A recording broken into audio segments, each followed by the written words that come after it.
നമസ്കാരം. രാജകുമാരൻ രാമൻ്റെ ജീവിതവും സാഹസികതകളും വിവരിക്കുന്ന ഒരു ഇതിഹാസമായ രാമായണം വെറുമൊരു കഥയല്ല. ഇന്ത്യൻ സംസ്കാരത്തിൻ്റെയും ആത്മീയതയുടെയും ഒരു മൂലക്കല്ലാണിത്. ഒരു വീരകഥ പറയുന്ന ഒരു നീണ്ട കാവ്യമാണ് രാമായണം. നന്മയും തിന്മയും കടമയും സ്നേഹവും എന്നിവയെക്കുറിച്ച് ഈ കഥ പഠിപ്പിക്കുന്നു. ആയിരക്കണക്കിന് വർഷങ്ങളായി ഏഷ്യയിലുടനീളമുള്ള കല, സംസ്കാരം, പാരമ്പര്യങ്ങൾ എന്നിവയെ ഇത് സ്വാധീനിച്ചിട്ടുണ്ട്. യാത്ര എത്ര ദുഷ്കരമാണെങ്കിലും ഒരാളുടെ ലക്ഷ്യങ്ങളിൽ ഉറച്ചു നിൽക്കുന്നതിലൂടെയാണ് വിജയം വരുന്നതെന്ന് കുട്ടികൾക്ക് പഠിക്കാൻ കഴിയും. മുതിർന്നവരെ, പ്രത്യേകിച്ച് മാതാപിതാക്കളെ ബഹുമാനിക്കേണ്ടതിൻ്റെയും അനുസരിക്കേണ്ടതിൻ്റെയും പ്രാധാന്യം ശ്രീരാമൻ്റെ ജീവിതം നമ്മെ പഠിപ്പിക്കുന്നു. ചെറുപ്പം മുതലേ കുട്ടികൾ ക്ഷമയുടെ മൂല്യം പഠിക്കേണ്ടത് വളരെ പ്രധാനമാണ്. കോപവും നീരസവും നിലനിർത്തുന്നത് അനാവശ്യമായ സമ്മർദ്ദത്തിന് കാരണമാകുകയും അവരുടെ ലക്ഷ്യങ്ങളിൽ ശ്രദ്ധ കേന്ദ്രീകരിക്കുന്നത് തടയുകയും ചെയ്യും.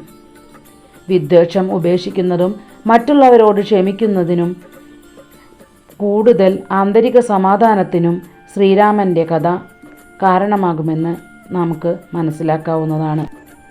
ഇവിടെ ബാലമന്ദിറിലെ കൊച്ചു കൂട്ടുകാർ ഒരു ചെറിയ രാമായണ കഥ അവതരിപ്പിക്കുകയാണ്.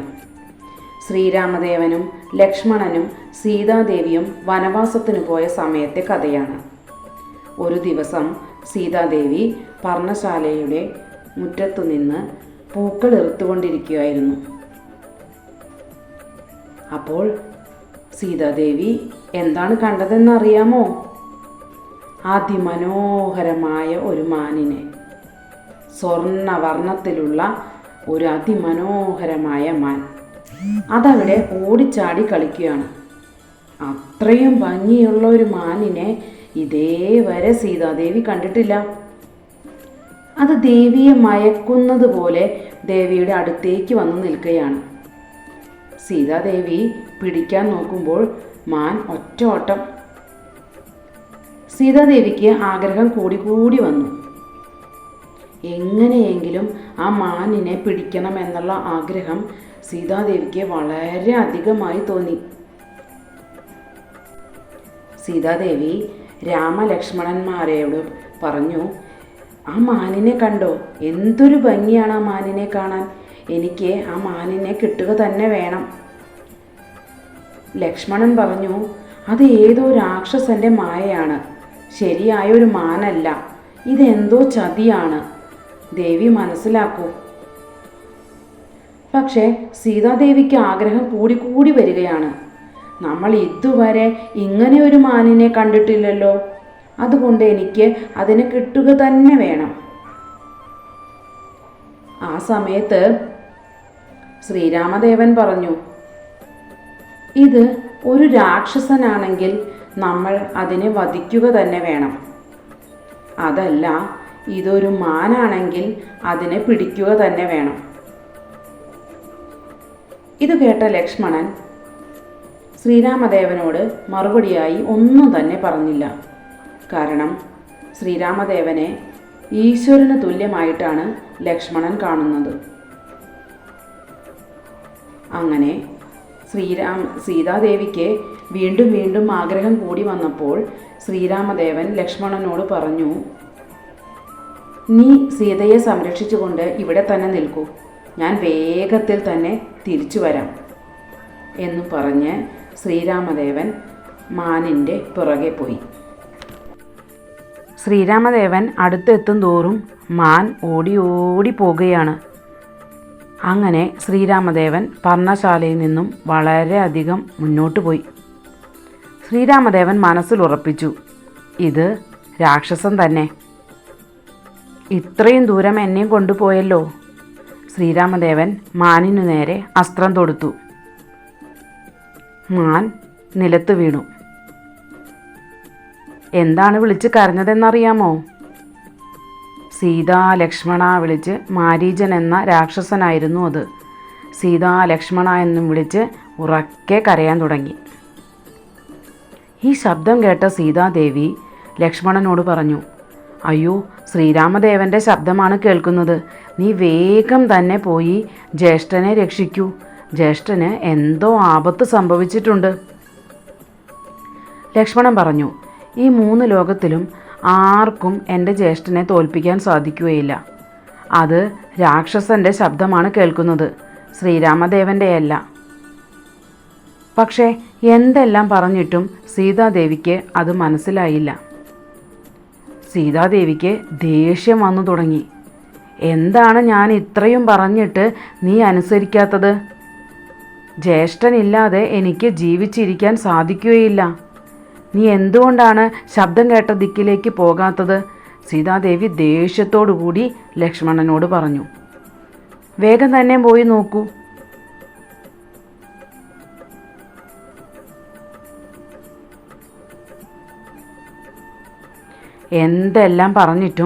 ലക്ഷ്മണൻ എന്തെല്ലാം പറഞ്ഞിട്ടും സീതാദേവിക്ക് അത് മനസ്സിലായില്ല.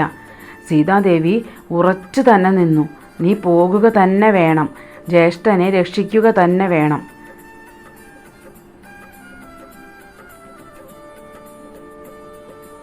അങ്ങനെ മനസ്സില്ലാ മനസ്സോടെ ലക്ഷ്മണൻ സമ്മതിച്ചു. ഞാൻ പോയി നോക്കി വരാം. പക്ഷേ പോകുന്നതിന് മുമ്പ് ലക്ഷ്മണൻ എന്തു ചെയ്തെന്നറിയാമോ? പർണശാലയ്ക്ക് മുന്നിൽ ഒരു രേഖ വരച്ചു. അതാണ് ലക്ഷ്മണരേഖ. ലക്ഷ്മണരേഖ കടന്ന് ആര് അകത്ത് വന്നാലും അവർക്ക് ആപത്ത് സംഭവിക്കും. ദേവിയും രേഖ കടന്ന് പുറത്തേക്ക് വരരുത്, അപ്പോൾ ദേവിക്കും ആപത്ത് സംഭവിക്കും. സീതാദേവി പറഞ്ഞു, ഇല്ല ഇല്ല, ഞാൻ രേഖ മുറിച്ച് കടക്കുകയില്ല. വളരെയധികം ശ്രദ്ധിച്ചു തന്നെ നിന്നോളാം. നീ ധൈര്യമായി പോയിക്കോളൂ. ശ്രീരാമദേവനെ രക്ഷിക്കൂ.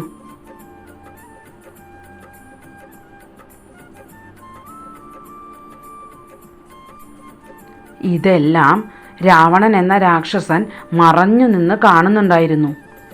രാവണൻ ഒരു മുനിയുടെ വേഷത്തിൽ പർണശാലയ്ക്ക് മുന്നിലേക്ക് വന്നു. സീതാദേവിയോട് സന്യാസിയുടെ വേഷത്തിൽ വന്ന് സീതാദേവിയോട് ഭിക്ഷ യാചിച്ചു. എനിക്ക് അങ്ങോട്ടേക്ക് വരാൻ സാധിക്കുകയില്ല. ദേവി ഇങ്ങോട്ട് വന്ന് ഭിക്ഷ തന്നാലും. ലക്ഷ്മണരേഖയുടെ കാര്യം മറന്ന് സീതാദേവി ഭിക്ഷയും കൊണ്ട് സന്യാസിയുടെ അടുത്തേക്ക് വന്നു. സന്യാസി ഉടനെ തന്നെ വേഷം മാറി രാവണനായി സീതാദേവിയെ ബലമായി പിടിക്കാൻ ശ്രമിച്ചു.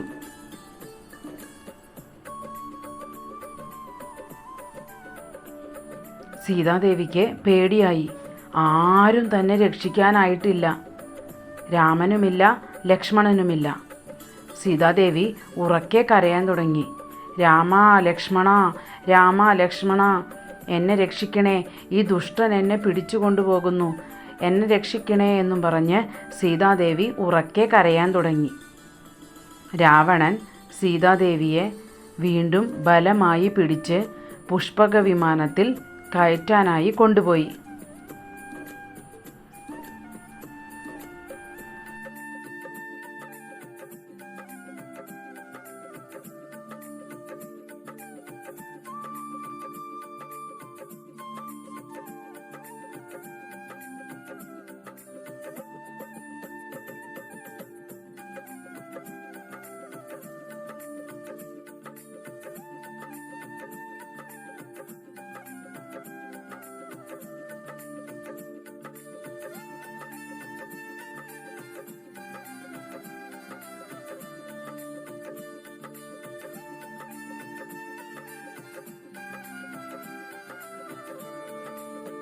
സീതാദേവി ഉറക്കെ കരഞ്ഞു നിലവിളിച്ചെങ്കിലും ഒരു രക്ഷയും ഉണ്ടായില്ല.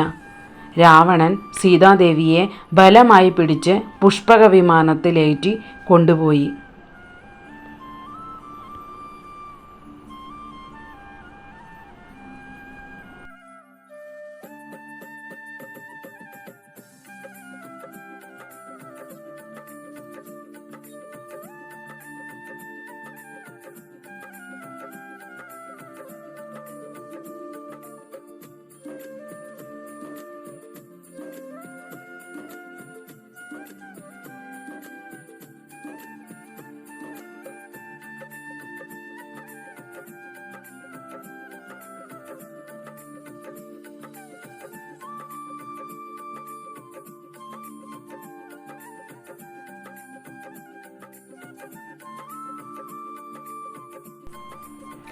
രാമലക്ഷ്മണന്മാർ തിരിച്ചു വന്ന് സീതാദേവിയെ കാണാതായപ്പോൾ സീതാദേവിയെ തേടി നടക്കലും രാവണൻ്റെ കൊട്ടാരത്തിൽ കണ്ടുപിടിക്കലും മോചിപ്പിക്കാനുള്ള ശ്രമങ്ങളും രാമരാവണ യുദ്ധവുമാണ് പിന്നീടുള്ള രാമായണ കഥ.